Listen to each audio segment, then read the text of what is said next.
Part 2. She said nonchalantly, "Oh, you seem to value this a lot. Then I definitely have to destroy it." Upon seeing her raise her hand again, I couldn't think of anything else and hurriedly blurted, "Julia, that's Claude's most treasured item. If you break it, he'll kill you." Julia hesitated and gave the trophy a careful once-over. Why would a scion like Claude be involved in anything scientific? You lied about being his sister earlier. Now, you're trying the same trick again, Orla said as she looked on in amusement.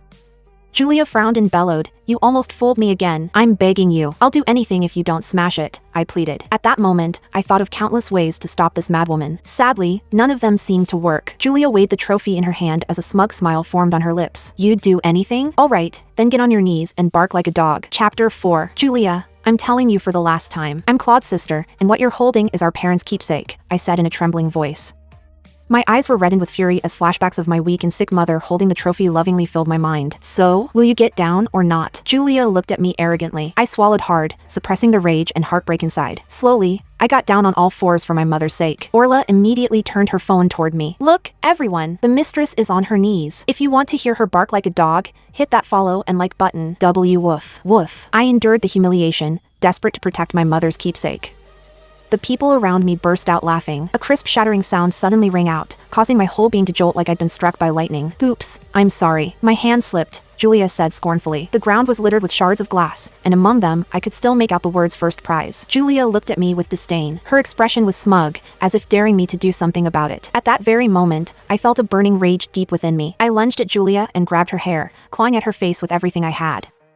I wasn't a fighter, so I was acting on pure instinct as my nails dug into her skin. I had only one thought: I wanted to destroy her. I moved so fast that no one reacted in time. By the time the group of women pulled me off Julia, there were scratches all over her face. I was still clutching a handful of her hair with pieces of her scalp attached. Julia clutched her face, screaming in rage. "How dare you hit me?" The people around were shocked by my crazed reaction. They held me down but didn't dare hit me.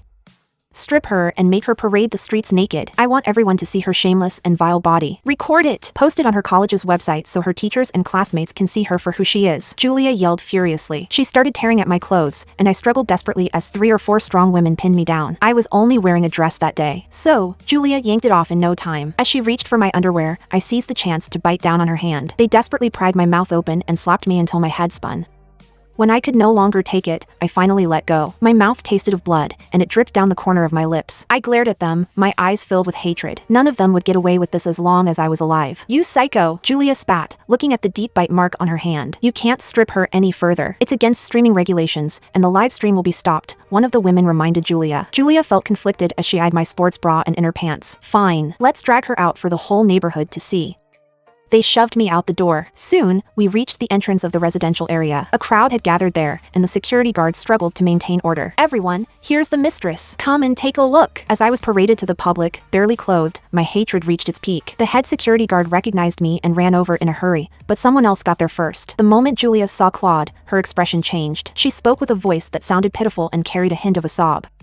"You're here, Claude. Look how this brazen woman scratched my face." But before she could finish, Claude slapped her so hard that she tumbled to the floor. "Have you lost your mind? How dare you do this to my sister?" The crowd fell silent at Claude's outburst. They all stared at Julia in shock. Julia lay sprawled on the ground with blood trickling down at the corner of her mouth. Since her face was scratched and disheveled, she looked no better than me. Claude came over and kicked aside each of the women holding me.